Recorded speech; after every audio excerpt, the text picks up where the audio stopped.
dan beliau wafat di makam di situ. Saya waktu itu masih bisa mengenali, dan termasuk beliau adalah imam sholat Jumat di Masjid Baitul Atiq tersebut, Al-Habib Umar Al-Haddar, setiap Jumat Legi. Itu di makaman di dalam itu. Jangan terprovokasi, jangan mau ikut-ikutan. Kalau ada ngajak-ngajak, yuk ada Kiai Fulan mau ceramah, yuk kita tolak. Ada Habib Fulan mau ceramah, yuk kita tolak. Hati-hati, itu gerakan PKI model begitu, saudara. Jangan pakai alasan karena ini keras, karena ini nanti dibikin gaduh, karena ini nanti intoleransi. Bohong, itu semua fitnah, saudara. Nah, waktu saya di penjara tahun 2021, secara resmi Presiden Jokowi mengeluarkan keputusan presiden bahwa negara meminta maaf kepada Partai Komunis Indonesia. Mengaku pasukan Wali Songo, tapi tindakan ini keluar dari ajaran Wali Songo. Ini di belakang ini ada aktor-aktor intelektual yang menggerakkan semua ini. Setiap sekali lagi mengusik Gibran, mengusik Jokowi, mengusik geng Solo, PWI ini muncul, membuat ulah. Pembongkaran makam yang terjadi di Pasuruan kemarin itu rupa-rupanya semakin hangat dibicarakan teman-teman ya. Banyak yang membincangkan ini di sosial media teman-teman, dan bahkan sekarang itu katanya sudah ditetapkan satu tersangka yaitu Gustom, dan masalah prosesnya itu udah banyak bertebaran di internet, dan saat ini tidak lepas dari konflik yang terjadi antara Ba'alawi dan juga PWI LS ini teman-teman, Laskar ya.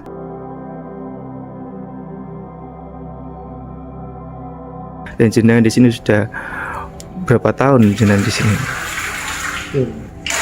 Sudah lama jenengan di sini? Saya di sini ya mulai dari kelahiran saya di sini ya, Mas.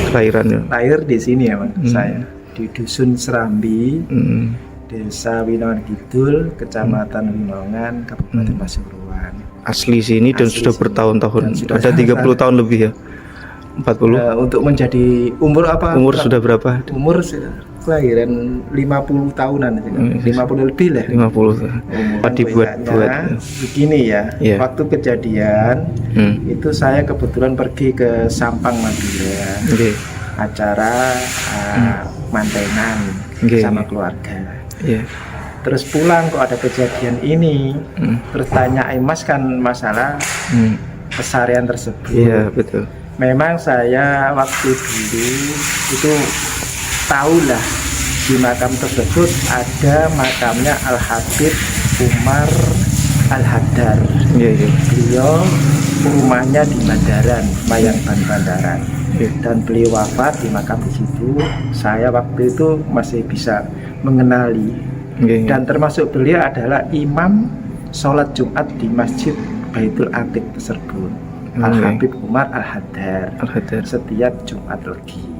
Itu di makaman di dalam itu. Terus setelah itu berapa tahun, anaknya ya, namanya Al-Habib Abdul Qadir. Habib Abdul Qadir meninggal, wafat juga dimakamkan di situ, di belakang ya, di situ. Terus ada cicitnya, nggak tahu namanya siapa. Itu nggak salah itu putra atau putri itu dari Habib Muhammad, mungkin saya nggak tahu. Cuman itu sebatas itu yang saya tahu tentang makam ini. Makam yang saya lihat memang ada kebongkaran itu, kebongkaran. Dan naasnya makam-makam tadi yang jenengan sebutkan nama-nama beliau itu hampir sudah dirusak semua ya sama Laskar itu ya, dirusak itu yang tadi jenengan sebutin loh, beliau Habib tadi. Saya nggak melihat dirusak atau enggak, tapi saya lihat dari masjid itu rupa-rupanya rusak semua ya. Tadi saya nggak bisa masuk karena sudah ada garis polisi. Nah sekarang ini saya kan masih bersih-bersih di masjid. Nanti kita coba lihat ke belakang teman-teman ya. Tapi seandainya tidak bisa masuk proses ke tempatnya itu, nanti kan setidaknya kita sudah melihat di media itu. Nah sepertinya makam itu hampir rata dirusak, sepertinya begitu. Nah, jenengan sendiri sebagai warga sini ya, Pak, ya, bagaimana menyikapi terjadi tragedi kemarin itu? Merasa sedih atau gimana? Agar Ya, tidak maaf. terulang kembali atau gimana? Maaf saja, saya ini orang bodoh gak ngerti apa-apa. Ya. Jadi Hmm, bagi saya pribadi lebih enak itu damai. damai ya. Lebih enak damai, sejuk itu gak ada ini, gak ada ini. Lebih enak damai daripada ada pembongkaran atau isu inilah. Itu dari segi saya, Iya. dari segi pengetahuan saya yang bodoh ini. Tapi itu makam itu sering diziarahi umat Islam itu. Sering juga di sini. Sering ya. Sering juga keluarga menziarahi. Terus barusan ini ada acara khataman. Taman. Jadi dari segi itu saya nggak mihak siapapun, dari segi itu saja saya merasakan mungkin kampung sini atau daerah sini Mm-mm. bisa merasakan ada barokah hikmah khataman tersebut. Iya, iya, betul, betul. Itu Karena memang kan beliau itu tokoh ketika hidup ya, ulama ya. betul, itu sering tokoh sering saya, Al Habib Umar Iya. tersebut, Al Habib Umar Al Haddar ya itu imam masjid Baitul Atiq setiap Jumat Legi. setiap Jumat ya. Dan saya itu masih besar. Besar. Sudah besar, sudah besar. mengenalinya. Sudah Dan mengenal. beliaunya saya lihat, walaupun saya ini orang bodoh, ya alim lah beliau. Berkarisma gitu ya, Iya, berkarismatik. berkarisma soalnya Iya, beliau iya. sangat alim. Itu dari segi saya ya. Iya, Alhamdulillah. iya. Dan saya tahu kok rumahnya di Rumahnya tahu. bandaran tersebut.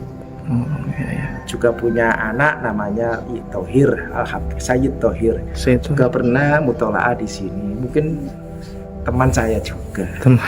Iya, mungkin seumuran dengan saya. Ya, ya. Yaudah, Tahulah ya. saya kalau Habib Umar itu. Udah, makasih ya. Seperti baru-baru ini terjadi di Pasuruan, tingkah laku PWI LS ini mirip anak-anak TK. Membongkar pekuburan para waliullah yang menganggap sangat mengganggu atau menghalangi pekuburan-pekuburan para pemuka masyarakat, kiai dan bunyai yang di sampingnya. Ini alasan-alasan bodoh sekali. Mengaku pasukan Wali Songo, tapi tindakan ini keluar dari ajaran Wali Songo. Wali Songo tidak pernah memusuhin para habaib. Wali Songo tidak pernah memusuhi orang yang alim-alim.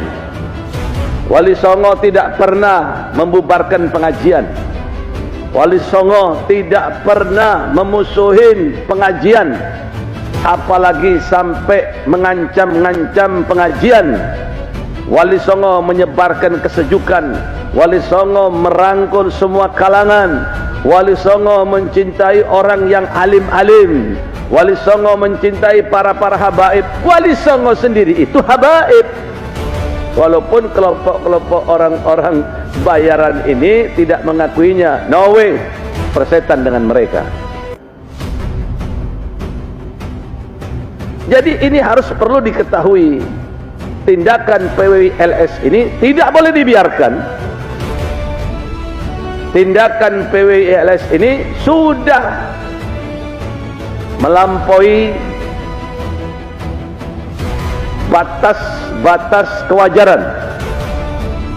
Mereka ini cuma jagoan, sok-sok jagoan cuma di medsos saja. Mereka ini sok-sok jagoan di medsos saja. Mereka ini sok menunjukkan power yang besar. Kami tahu kelompok-kelompok ini adalah kelompok-kelompok bayaran. Ini kelompok mengatasnamakan organisasi apa ini? Ini bukan organisasi NU, bukan organisasi NU, bukan organisasi Ahli Sunnah wal Jamaah ini. Tapi di balik ini semua ada aktor, di mana aktor intelektualnya ini adalah orang-orang yang mempunyai kasus untuk menutupin kejelekan-kejelekan yang pernah ia lakukan. Coba sampean tandai. Setiap ada orang yang mengusik Gibran, mengusik Jokowi, pasti PWI LS ini muncul, dibuat untuk pengalihan isu. Entah itu sok membubarkan pengajian kah, entah itu sok jagoan di medsos kah, entah itu mengobarkan permusuhan. Kami melarang Habib Rizik Syihab untuk datang ke tempat ini, kami melarang Habib Syekh untuk datang ke tempat ini. Omongan-omongan ini, ucapan-ucapan ini tidak berarti untuk para pejuang. Kami para habaib, kami para pejuang ini sudah biasa dihina, sudah biasa diancam, dan kami sangat mengharapkan mati di jalan Allah, dan kami sangat mengharapkan berjuang untuk di jalan Allah, untuk memuliakan agama Allah. Sedikit pun kami tidak mundur, sedikit pun kami tidak pernah mundur setapak pun. Jadi ini perlu diketahui. Ini di belakang ini ada aktor-aktor intelektual yang menggerakkan semua ini. Setiap sekali lagi mengusik Gibran, mengusik Jokowi, mengusik geng Solo, PWI ini muncul, membuat ulah. Entah dia itu ngancam pengajian, entah itu mau membubarkan pengajian, coba ngomong saja. Nah ini tindakannya karena dibiarkan, malah kuburan orang-orang wali mituliyailah dibongkarnya. Kira-kira tindakan ini biadab tidak? Biadab tidak? Ini bukan ajaran NU, bukan dari organisasi NU. Makanya kita kasih waktu. Para santri yang akan bergerak, kita stop dulu. Kita berikan waktu kepada aparatur pemerintah, kepolisian Pasuruan khususnya, untuk bertindak. Silakan, kami taat hukum. Silakan aparatur pemerintah menangkap pelaku-pelaku di dalamnya. Wajahnya sudah jelas, namanya sudah jelas, tempat tinggalnya sudah jelas. Kita tunggu. Walaupun hati kecil saya sendiri meragukan mereka dapat memproses ini. Jadi nggak usah nakut-nakutin, nggak usah, kita udah biasa dakwah. Dan setahu saya sepanjang sejarah Indonesia, yang suka ganggu ulama, yang suka ganggu dakwah, yang suka ganggu kiai, yang suka ganggu habaib, yang suka ganggu pesantren adalah PKI. Betul? Takbir. Saya jadi ingat saudara, tahun 2016 saya didatangi oleh saya punya guru almarhum saudara Kiai Haji Hasim Muzadi. Beliau saya punya kawan, saya punya orang tua, dan juga saya punya guru saudara. Saat itu beliau sudah menjadi penasehat presiden. Beliau datang ke Petamburan. Habib Rizik, saya mau bicara penting. Ini nggak boleh dibiarkan. Ada apa Pak Kiai? Saya sekarang penasehat presiden Habib. Saya nggak bisa lagi bicara di atas mimbar untuk mengkritik pemerintah. Karena saya udah ketemu presiden, saya bicara langsung dengan presiden. Saya nggak bisa lagi Habib ikut demo, ikut aksi, atau bicara di forum terbuka, nggak bisa Habib. Tapi saya punya informasi penting, Habib mesti bergerak. Saya tanya apa informasinya Pak Kiai? Ini di 2016 saudara, di bulan Juni dan Juli saudara. Beliau katakan bulan ini Habib ada delegasi-delegasi menghadap presiden. Ada hari ini delegasi ini, semua minta supaya presiden atas nama negara minta maaf kepada PKI. Saya sudah bicara Habib kepada presiden, jangan Pak, kalau Bapak minta maaf kepada PKI itu berarti Bapak mengakui kalau negara ini salah. Ya memang ini kiai apa namanya Hasim Muzadi menasehati presiden. Memang Pak, ajaran Islam mengajar kita untuk saling memaafkan, saling memohon maaf, betul, nggak salah Pak. Tapi ini ada persoalan politik, ini ada sejarah yang luar biasa. Kalau negara minta maaf kepada PKI, nanti secara politik akan dikatakan negara salah. Siapa dulu negara yang saudara yang menyerang PKI? Tentara, kemudian NU, Muhammadiyah, ormas-ormas Islam, Banser saudara, Itu dulu rame-rame perang lawan PKI. Berarti kalau negara minta maaf kepada PKI, berarti PKI nggak salah. Yang salah NU, yang salah Banser, yang salah Muhammadiyah, yang salah kiai-kiai. Saudara, sudah dinasehati. Jadi kata Ki Hasim, saya udah nasehati tiap hari ketemu, cuma dia nggak mau tahu. Dan saya repotnya di dewan daripada penasehat presiden ini cuma saya yang nasehati, yang lain enggak. Setiap hari banyak delegasi datang ketemu presiden mengusulkan itu, dan saya lihat ini sudah goyang, ini nggak boleh dibiarkan Habib. Karena itu saya datang kemari, saya berikan informasi ini, tolong Habib rangkul itu ormas-ormas Islam semua, sampaikan pesan saya ini, turun besar-besaran minta supaya presiden jangan minta maaf kepada PKI. Saya terima amanat tersebut. Baik Pak Kiai, siap, saya akan jalankan. Saudara, kita cinta Kiai Hasyim Muzadi ini luar biasa, kiai yang berwawasan luas, kiai yang berilmu, kiai yang berakhlak, saudara. Dan di zaman beliau hubungan NU dengan FPI luar biasa harmonisnya, saudara. Nah akhirnya apa? Saya kontak ormas-ormas Islam, saudara. Hampir ada 60 sampai 70 ormas Islam tingkat pusat yang ada di Jakarta. Kita ajak mereka dari semua golongan, saudara, dari semua golongan, dari NU-nya, Sufinya, Salafinya, saudara, semua kita ajak. Nah saya sampaikan, begitu kumpul dengan pimpinan ormas, saya sampaikan, saya didatangi oleh Ki Hasyim Muzadi, ada pesan begini. Nah kan itu saya mau mengajak, yuk kita turun. Akhirnya sepakat, kami turun ratusan ribu orang, hampir 1 juta orang. Kami berbaris dari parkir Timur Senayan sampai jalan kaki ke Bundaran HI, saudara. Saat itu yang mendampingi saya almarhum Kiai Haji Abdul Rashid Abdul Syafi'i. Kemudian masih ada almarhum Kiai Haji Muhammad Arifin Ilham, saudara. Beliau-beliau mendampingi saya, saudara. Jalan kaki, saudara, menolak dan meminta presiden jangan coba-coba minta maaf kepada PKI, saudara. Nah itu kita lakukan di awal Agustus, dan alhamdulillah hasilnya tanggal 16 Agustus saat presiden pidato di DPR yang semula mau minta maaf kepada PKI tidak jadi. Nah, setelah itu saya dipanggil oleh Ki Hasyim Muzadi, Habib saya mau ketemu. Nah, kita ketemu lagi, saudara. Nah, beliau mengucapkan terima kasih, kirim salam buat ormas-ormas Islam yang lain, dan beliau sampaikan ini di istana udah nggak ada lagi cerita-cerita minta maaf, tapi beliau pesan, tolong Habib perhatikan terus. Saya khawatir nanti ke depan umur saya tidak panjang, nanti kiai-kiai sibuk ngajar di pondok pesantren, nggak dapat informasi, akhirnya nanti suatu saat bisa jadi presiden tetap minta maaf kepada PKI. Ternyata dugaan beliau terbukti, saudara. Setelah 3,5 tahun saya hijrah ke Mekah, kemudian pulang dari Mekah saya tinggal di hotel bintang 7 selama 2 tahun. Setelah itu saya keluar, saya nggak boleh keluar kota selama 2 tahun lagi. Nah waktu saya di penjara tahun 2021 secara resmi Presiden Jokowi mengeluarkan keputusan presiden bahwa negara meminta maaf kepada Partai Komunis Indonesia. Akhirnya tahun 55, cuma 7 tahun, 48 berontak, bunuh ulama, bunuh santri, bakar pesantren. Tahun 55 dia jadi partai resmi, ikut pemilu, saudara.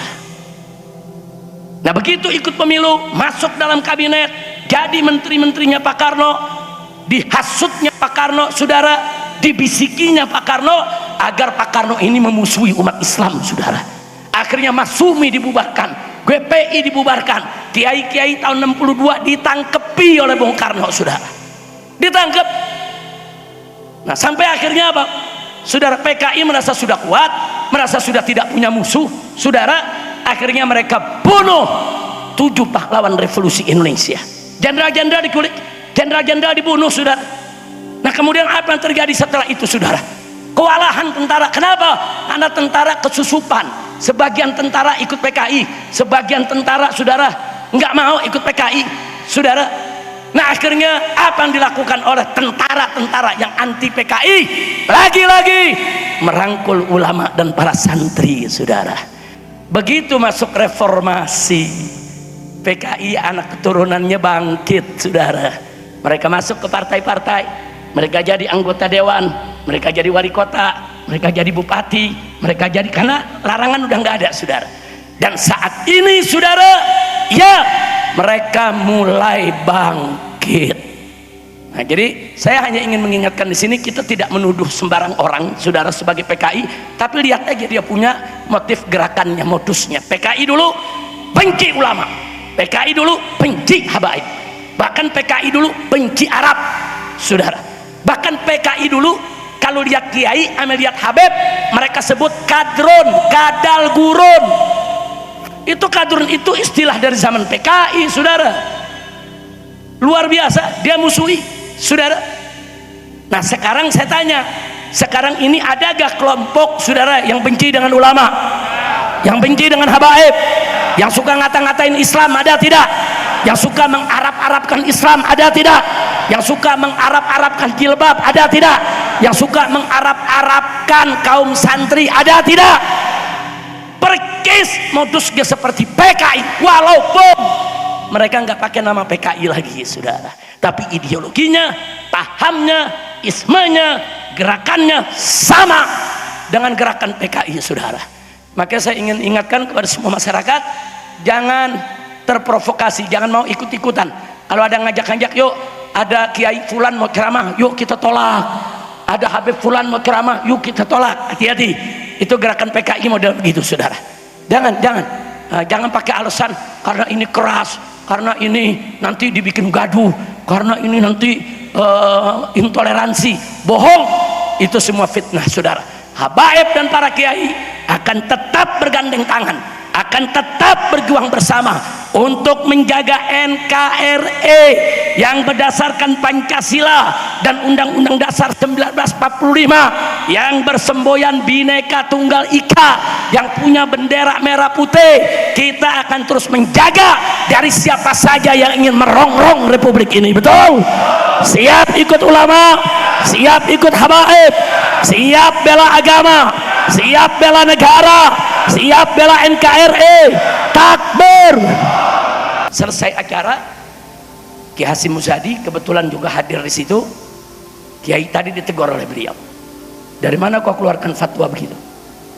Apa sudah bahsul masail? Apa udah kumpulin kiai?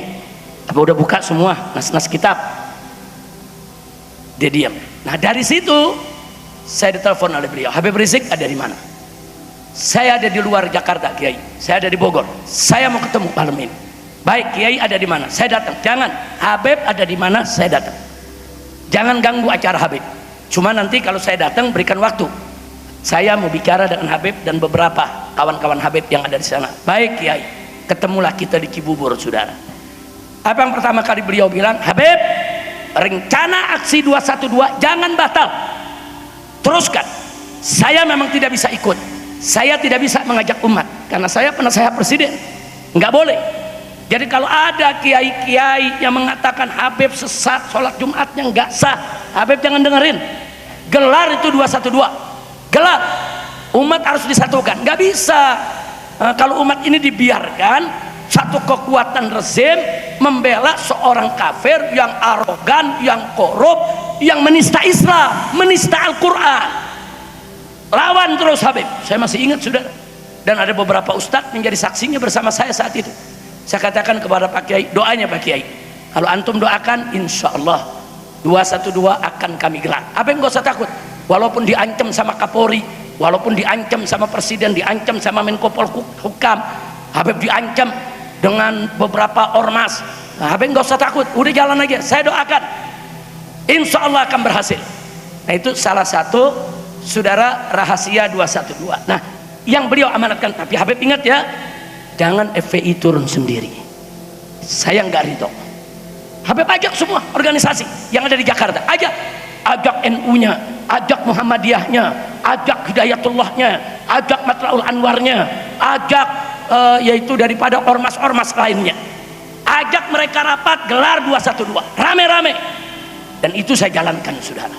PWNU DKI besar-besaran mengerahkan warga NU DKI untuk mensukseskan daripada yaitu 212, saudara. Muhammadiyahnya begitu juga. Nah ini jadi pertanyaan, kok bisa bersatu? Ada NU, ada Muhammadiyah, ada Salafi, saudara. Ada Wahabinya saudara, bisa bersatu semua turun rame-rame sampai 7 juta orang lebih. Kenapa bisa bersatu saudara? Karena Habib Rizik? Bukan. Karena FPI? Bukan. Saya nggak mampu mengumpulkan orang semacam itu saudara. Tapi kuncinya adalah karena kita bersatu. Kita bersatu. Hari itu umat Islam dari Tegal, dari Pemalang saudara, dari Cirebon, dari Brebes, ribuan turun ke Jakarta saudara. Ribuan. Mereka ke Jakarta nggak mengatakan saya Muhammadiyah, saya NU, saya FPI, nggak ada.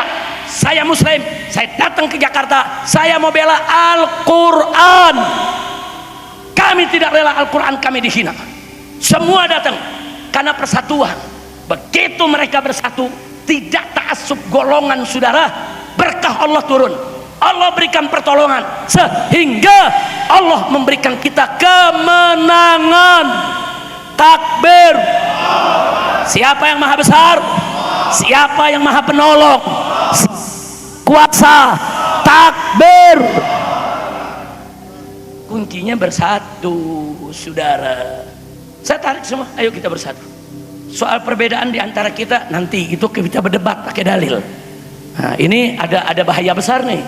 Al-Quran dihina, Islam mau dirusak. Nah, kalau ada yang tanya, Habib menangnya di mana? Mari kita lihat saudara.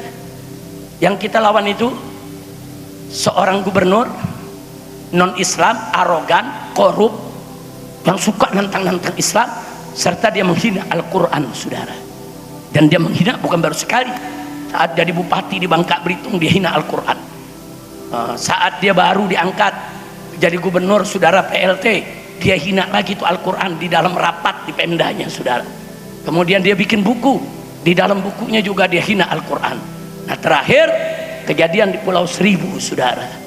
Jadi saya lihat ini orang nggak boleh dibiarkan. Nah begitu kita bersatu saudara. Anda tahu orang ini didukung presiden, didukung wakil presiden, didukung Kapolri, didukung Panglima TNI, didukung semua partai besar, didukung oleh oli jahat. Oli jahat apa tuh?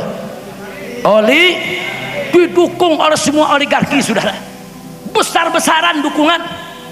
Di atas kertas secara ilmu politik si gubernur harus menang.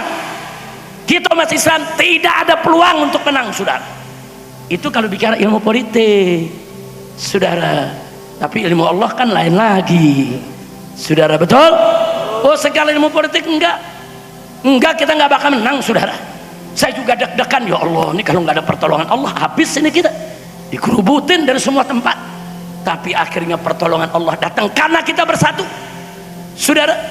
Saking bersatunya Anda tahu yang terjadi saat itu 19 April tatkala kita nyoblos milih gubernur, mau kafir apa muslim saudara, suara mereka sudah tinggi. Semua lembaga survei mengatakan si kafir ini bakal menang 75%, nggak mungkin kalah, mustahil kalah. Duit udah triliunan dikairkan ke bawah saudara. Saat itu ulama-ulama Jawa Tengah, ulama-ulama Jawa Barat, Banten, Jawa Timur, Madura saudara, menginstruksikan satu kepada santri-santri mereka yang punya KTP Jakarta saudara. Santri-santri yang punya KTP Jakarta oleh kiai disuruh pulang kau ke Jakarta, ikut nyoblos, menangkan si muslim. Ini nggak pernah terjadi dalam sejarah Indonesia saudara. Ini pilkada bukan pilpres, tapi pilkada rasa pilpres saudara. Sampai di Jawa Timur, oh ada kiai pesantren nggak punya mobil saudara, pengusaha transportasi siapin mobilnya, yang 2 bis, yang 3 bis, yang 5 bis. Nggak sampai di situ saudara, pondok pesantren sekelas Sidagiri saudara mengingatkan alumni-alumninya yang ada di Jakarta dan sekitarnya, dukung perjuangan ini saudara. Jadi santri-santri turun, semua kiai-kiai dari mana-mana membantu, walaupun mereka bukan warga Jakarta. Itu kiai saudara. Ini namanya apa? Ini namanya apa? Makanya Allah kasih menang. Nah, begitu menang presiden stres. Itu sampai 6 bulan kalau rapat nanya di kabinet, kok kita kalah ya? Kok kita kalah? Dan di situ dilakukan studi. Kenapa kalah? Kan kita yang punya kekuasaan, kan semua perangkat sudah saya kerahkan. Kenapa bisa kalah? Duit udah triliunan. Mereka pelajari, oh ini gara-gara habaib sama ulama bersatu. umatnya jadi kompak. Wah kalau gitu bagaimana? Ya kalau gitu habaib dan ulama harus dirangkul. Kalau nggak mau dirangkul ya pukul. Kalau gitu habaib dan ulama harus dipeluk. Kalau nggak mau dipeluk ya gebuk. Kalau gitu ulama dan habaib harus disayang. Nggak mau disayang tendang. Itu yang terjadi saudara. Nah akhirnya karena para habaib dan ulama nggak mau dibeli, kita tetap satu barisan saudara. Mulai awal 2017, dari mulai Januari saudara, mulailah terjadi kriminalisasi habaib dan ulama. Berapa kiai ditangkap, berapa habaib ditangkap, aktivis juga banyak ditangkap-tangkepin, masuk penjara saudara. Saya sendiri dikasih 17 kasus nggak tanggung-tanggung. Ada kasus yang ancamannya 6 tahun penjara, ada kasus yang ancamannya 20 tahun penjara, ada kasus lagi yang ancamannya puluhan tahun penjara saudara. Nah saya lihat begitu, oh ini bukan hukum, ini politik. Kalau hukum saya hadapi saudara, saya nggak pernah lari dari hukum, tapi ini politik, nggak tanggung-tanggung. 17 kasus saudara. Sampai ceramah saya tentang qul huwallahu ahad, tentang lam yalid walam yulad saudara, dilaporkan. Saya ceramah, saya katakan Allah itu tidak beranak dan tidak diperanakan di hadapan umat Islam. Nah terus umat ini kita ajak berpikir, kalau Allah itu beranak, bidannya siapa? Kalau Allah beranak ya berarti Allah perempuan dong. Kalau Allah perempuan, suaminya siapa? Kita ajak umat berpikir, berarti mustahil saudara. Allah udah nyatakan lam yalid walam yulad, Allah tidak beranak dan tidak diperanakan. Ada yang tersinggung saudara, dilaporkan saya ke Polda Metro Jaya, Habib Rizik sudah menghina agama kami karena mengatakan Tuhan itu tidak beranak. Saya mengatakan Tuhan tidak beranak, itu ajaran Islam, itu akidah Islam, itu firman Allah dalam Al-Quran. Saya tidak hina agama lain. Kalau agama lain ada yang tersinggung, itu urusan dia. Dilaporkan saudara, saya diperiksa, dipanggil, Habib menghina ya. Loh, hinanya di mana? Ada kata-kata saya hina itu agama? Enggak ada. Saya katakan kepada polisi, kalau begini caranya Pak, kalau Bapak laporan begini diterima, wah besok repot. Kalau lagi Idul Kurban, umat Islam di mana-mana motong sapi, nanti ada umat yang tersinggung, lapor Pak polisi, Tuhan kami dipotong oleh umat Islam.